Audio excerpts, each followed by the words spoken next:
Hello friends, welcome back to RGM online classes.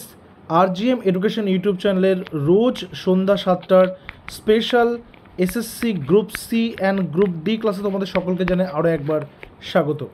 তো আজকে আমরা কিন্তু আরও একটি ক্লাসে এসে পৌঁছেছি, যেখানে আমরা জিকে অ্যান্ড কারেন্ট অ্যাফেয়ার্স এবং সেই জিকে অ্যান্ড কারেন্ট অ্যাফেয়ার্সের কোন কোন টাইপ কোয়েশ্চেন্সগুলো বিভিন্ন পরীক্ষাতে আসে সেগুলো নিয়ে আলোচনা করব। আজকে আমরা কিন্তু ওয়েস্ট বেঙ্গল বোর্ডেরই আরও একটি পরীক্ষা নিয়ে ডিসকাস করব, যেখানে প্রশ্নপত্র রয়েছে এবং সেই প্রশ্নপত্রের একটা পার্টকে আমরা তুলে ধরেছি। এবং আমরা এখন মিক্সড ক্লাস করছি মিক্সড টপিক নিয়ে। আমরা কিছুদিন আগে সাবজেক্ট ওয়াইজ করছিলাম, আবার আমরা পুনরায় কিন্তু সাবজেক্ট ওয়াইজ টপিকে ফিরে যাব মিক্সড ক্লাস কিছুটা করার পরেই। তাহলে তোমাদের প্রস্তুতিটা কিন্তু কন্টিনিউয়াসলি চলতে থাকবে।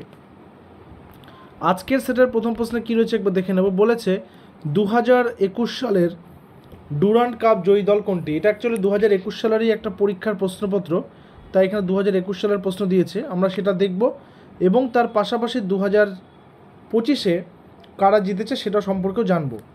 2021 সালের ডুরান্ড কাপ, দেখো ডুরান্ড কাপ হচ্ছে একটা ফুটবল টুর্নামেন্ট, ফুটবল খেলার টুর্নামেন্ট, এবং এই ডুরান্ড কাপটা হচ্ছে এশিয়ার সবথেকে পুরনো ফুটবল টুর্নামেন্ট।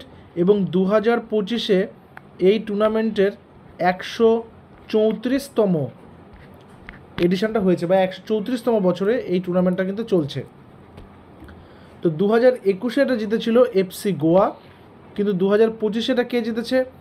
2025-এ জিতেছে নর্থ, আমি এখানে নামটা লিখছি, নর্থ ইস্ট ইউনাইটেড ফেডারেশন বা এফসি, ঠিক আছে। নেক্সট কোশ্চেনে চলে আসবো। নেক্সট কোশ্চেনে রয়েছে সম্প্রতি কোন রাজ্য সরকারি কর্মচারীদের রাজনীতি এবং নির্বাচনে অংশগ্রহণে বিধিনিষেধ আরোপ করেছে? রাজস্থান, হরিয়ানা, গুজরাট নাকি উত্তরপ্রদেশ? কোন রাজ্য এই ইনিশিয়েটিভ নিয়েছে যে সরকারি কর্মচারীরা রাজনীতি এবং নির্বাচনে অংশগ্রহণ করতে পারবে না? সঠিক উত্তর অপশন নাম্বার বি, হরিয়ানা।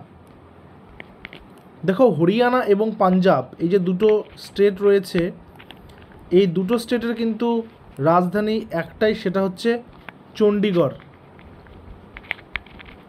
ঠিক আছে। আরেকটা কথা বলে রাখি, 2014 সালে অন্ধ্রপ্রদেশ রাজ্যটা ভেঙে গিয়ে অন্ধ্রপ্রদেশ এবং তেলেঙ্গানা হয়, এবং তারপর হায়দ্রাবাদ থেকেই কিন্তু অন্ধ্রপ্রদেশ এবং তেলেঙ্গানা দুটোরই রাজধানী ছিল সেই হায়দ্রাবাদটাই। পরবর্তীকালে অমরাবতীকে অন্ধ্রপ্রদেশের রাজধানী হিসেবে গ্রহণ করা হয়। নেক্সট কোশ্চেন, জাতীয় কংগ্রেস বা ভারতীয় জাতীয় কংগ্রেস কত সালে প্রতিষ্ঠিত হয়েছিল? ইন্ডিয়ান ন্যাশনাল কংগ্রেস 1890, 82, 92 নাকি 85? ইন্ডিয়ান ন্যাশনাল কংগ্রেস থেকে প্রত্যেকটা পরীক্ষাতেই প্রশ্ন আসে, কবে প্রতিষ্ঠা হয়েছিল, কোথায় প্রতিষ্ঠা হয়েছিল, প্রথম প্রতিষ্ঠার সময় সভাপতি কে ছিলেন, শেষ সভাপতি কে ছিলেন, প্রথম মহিলা সভাপতি কে ছিলেন, প্রথম বিদেশি মহিলা সভাপতি কে ছিলেন, গান্ধীজি কোন সভায় সভাপতিত্ব করেছিলেন, নরমপন্থী চরমপন্থী বিভেদ হয়েছিল কোন সভাতে, তারপর পূর্ণ স্বরাজ কোন সভাতে ডাকা হয়েছিল, সুভাষচন্দ্র বসু কোন দুটো সভাতে সভাপতিত্ব করেছিলেন। এগুলো এই কোয়েশ্চেনগুলো 10 থেকে 12টা কোয়েশ্চেন ইন্ডিয়ান ন্যাশনাল কংগ্রেসের টেনিওর থেকে বারবার করে কিন্তু আসে, ঠিক আছে। এই কোয়েশ্চেনগুলো বারবার প্র্যাকটিসের মাধ্যমে তোমাদের এগুলো সব হয়ে যাবে একদম ছোটস্থ। তো সঠিক উত্তর 1885, যেখানে অ্যালান অক্টাভিয়ান হিউম ছিলেন ভারত জাতীয় কংগ্রেসের প্রতিষ্ঠার সময়, তার হাত ধরে প্রতিষ্ঠা হয়েছিল। কিন্তু WCB লিখে রাখলাম, উমেশচন্দ্র ব্যানার্জি ছিলেন ভারতীয় জাতীয় কংগ্রেসের প্রথম প্রতিষ্ঠা সভার সভাপতি, এবং এই সময় ভারতবর্ষের ভাইসরয় ছিলেন লর্ড ডাফরিন, ঠিক আছে। পরের নম্বর, আচ্ছা এটা হয়েছিল কোথায়? বোম্বেতে গোকুলদাস তেজপাল কলেজে, বর্তমান মুম্বাই। কোন ভারতীয় নেতার জন্মদিন আন্তর্জাতিক বিশ্ব অহিংস দিবস হিসাবে পালিত হয়? Non violence day. Mahatma Gandhi, দাদাভাই নওরোজি, বাল গঙ্গাধর তিলক, সর্দার বল্লভভাই প্যাটেল? সঠিক উত্তর অপশন নাম্বারে মহাত্মা গান্ধী। তার জন্ম তারিখ কবে? 2 অক্টোবর। ভারতবর্ষের আর কোন প্রাক্তন প্রধানমন্ত্রীর জন্মদিন 2 অক্টোবরে রয়েছে, যার বিখ্যাত উক্তি ছিল জয় জওয়ান জয় কিষান, ঠিক আছে। আমি একটা হিন্ট দিয়ে দিলাম, তোমরা নিচে কিন্তু এটা করবে, এটা হোমওয়ার্ক থাকলো তোমাদের। তোমরা নিচে তার নামটা লিখবে, সেই প্রধানমন্ত্রীর নামটা কিন্তু লিখবে।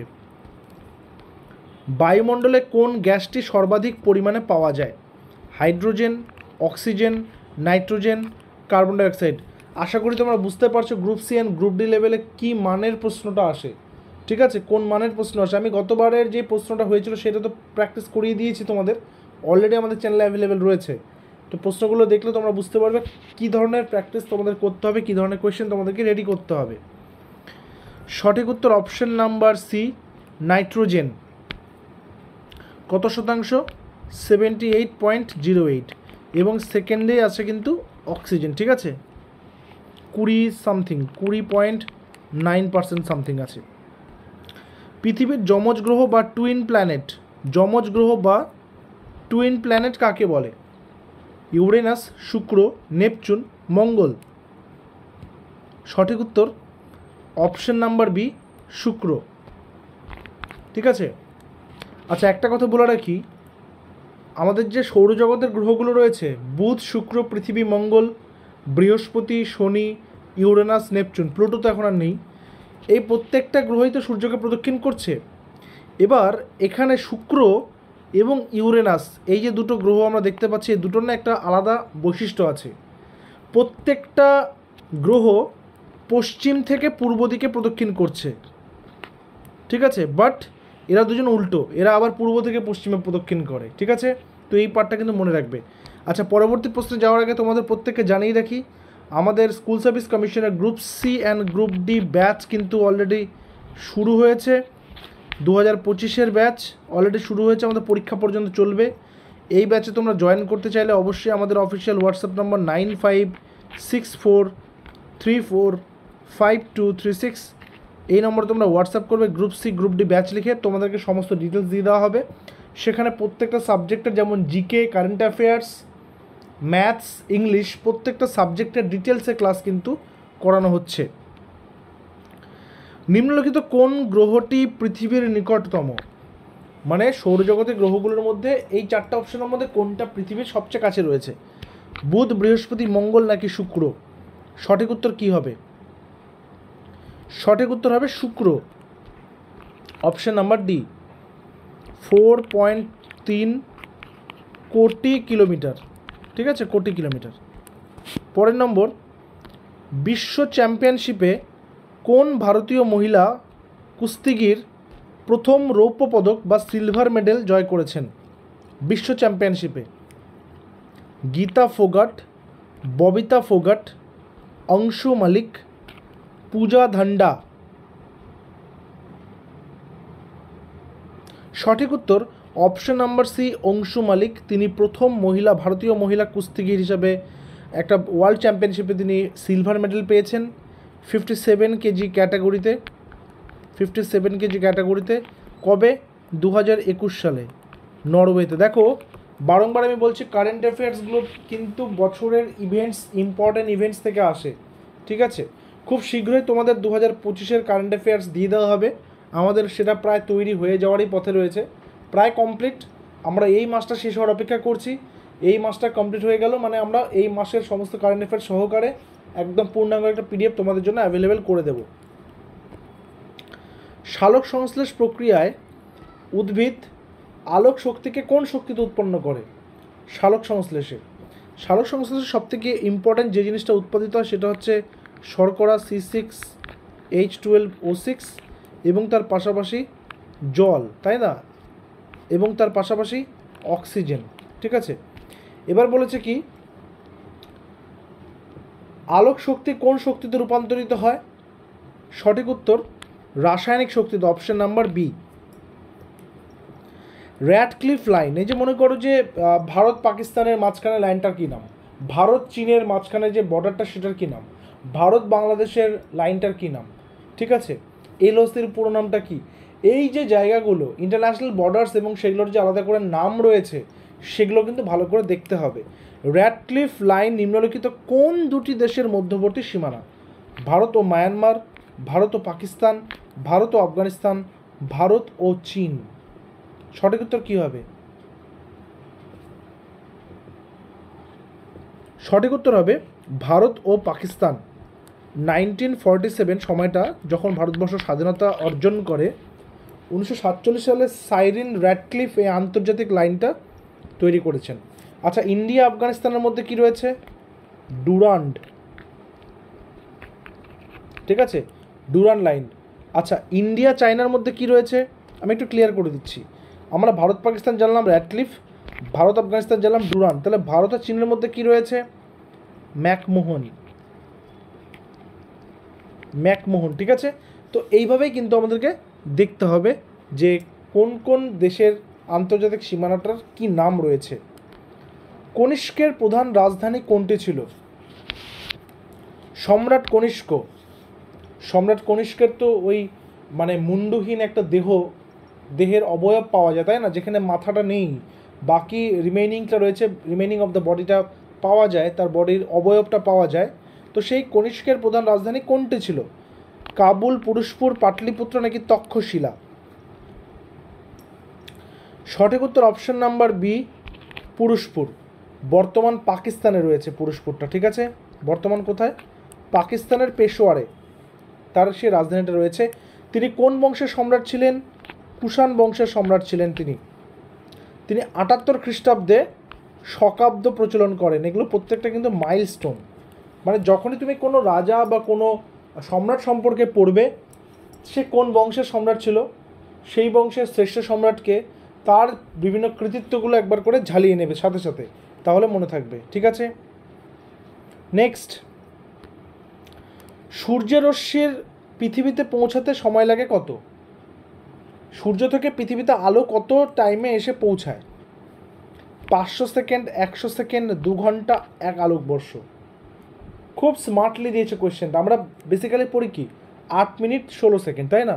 তাহলে সেটাকে যখন আমরা হিসাব করব তখন সেটা 500 সেকেন্ড হবে। এভাবে কিন্তু প্রশ্ন করে সময়টা একটু নষ্ট করার চেষ্টা করে প্রশ্নকর্তারা। অ্যাসিড বৃষ্টি বা অ্যাসিড রেইন এর জন্য দায়ী কোনটি? CH4 মানে মিথেন, H2S মানে এটা কি বলে, মানে হচ্ছে sulphuric acid, SO2 sulphur dioxide, NH3 ammonia. তাহলে এখানে কারেক্ট অ্যান্সার কোনটা হবে? অ্যাসিড বৃষ্টির জন্য দায়ী কে? সঠিক উত্তর অ্যাসিড বৃষ্টির জন্য দায়ী হচ্ছে সালফার ডাইঅক্সাইড। এরা কি করে? বৃষ্টির জলের সাথে বিক্রিয়া করে সালফিউরিক অ্যাসিড তৈরি করে ফেলে। সালফার ডাইঅক্সাইড থেকে সালফিউরিক অ্যাসিড তৈরি করে, যা সেই মার্বেলের মধ্যে পড়ে সেখানকার উজ্জ্বলতা নষ্ট করছে, ঠিক আছে, যার জন্য স্টোন ক্যান্সার হয়। দ্বাদশ শতকের কাশ্মীরের ঐতিহ্য সম্বলিত গ্রহ রাজ তরঙ্গিনীর রচয়িতাকে? প্রবরগুপ্ত, ললিতাপীড়, কলহন, কাশ্যপ। সঠিক উত্তর কলহন, রাজ তরঙ্গিনী, ঠিক আছে। এটা কে লিখেছেন? কলহন লিখেছেন। রচনাকাল 1145 থেকে 50 খ্রিস্টাব্দের মধ্যে। প্রাচীন ভারতীয় সাহিত্যগুলোর মধ্যে একমাত্র রাজতরঙ্গিনীকেই ইতিহাস গ্রন্থের মর্যাদা দেওয়া হয়। তানসেন কার রাজসভায় ছিলেন? তানসেন, যিনি রামতনু লাহিড়ী নামেও পরিচিত, যার আসল নাম হচ্ছে রামতনু লাহিড়ী। এই প্রশ্নগুলো কিন্তু আসে, ঠিক আছে। রামতনু লাহিড়ী। জাহাঙ্গীরের, শাহজাহানের, অরঙ্গজেবের নাকি আকবরের? সঠিক উত্তর কি? সঠিক উত্তর অপশন নাম্বার ডি, আকবর। তো তানসেন কার রাজসভায় ছিলেন? আকবরের রাজসভায় ছিলেন। আকবরের রাজসভাতে তিনি সঙ্গীতজ্ঞ ছিলেন এবং নবরত্নের মধ্যে তিনি ছিলেন অন্যতম। সম্প্রতি কোন রাজ্যের নির্বাচন কমিশন ভোটিং থ্রু স্মার্টফোনের মহড়া শুরু করেছে? পাঞ্জাব, বিহার, রাজস্থান নাকি তেলেঙ্গানা? সঠিক উত্তর অপশন নাম্বার ডি, তেলেঙ্গানা। যখনই নতুন কোনো কিছু চেঞ্জেস আসবে, মডার্ন কোনো কিছু আসবে, তখন সেটাকে গুরুত্বপূর্ণ কারেন্ট অ্যাফেয়ার্স হিসেবেই গ্রহণ করে নিতে হবে, ঠিক আছে। নেক্সট, রাষ্ট্রপুঞ্জের জেনারেল অ্যাসেম্বলিতে একমাত্র কোন ভারতীয় মহিলা প্রেসিডেন্ট হয়েছিলেন? ডক্টর পদ্মজা নাইডু, ইন্দিরা গান্ধী, বিজয়লক্ষ্মী পণ্ডিত নাকি পুপুল চির? রাষ্ট্রপুঞ্জের মানে ইউনাইটেড নেশনসের জেনারেল অ্যাসেম্বলিতে একমাত্র কোন ভারতীয় মহিলা? যেমন আমরা এর আগে একটা প্রশ্ন করেছিলাম কি না, যে ব্রিটিশ পার্লামেন্টে কোন ভারতীয় একমাত্র যিনি সেখানকার সদস্য পদ পেয়েছিলেন?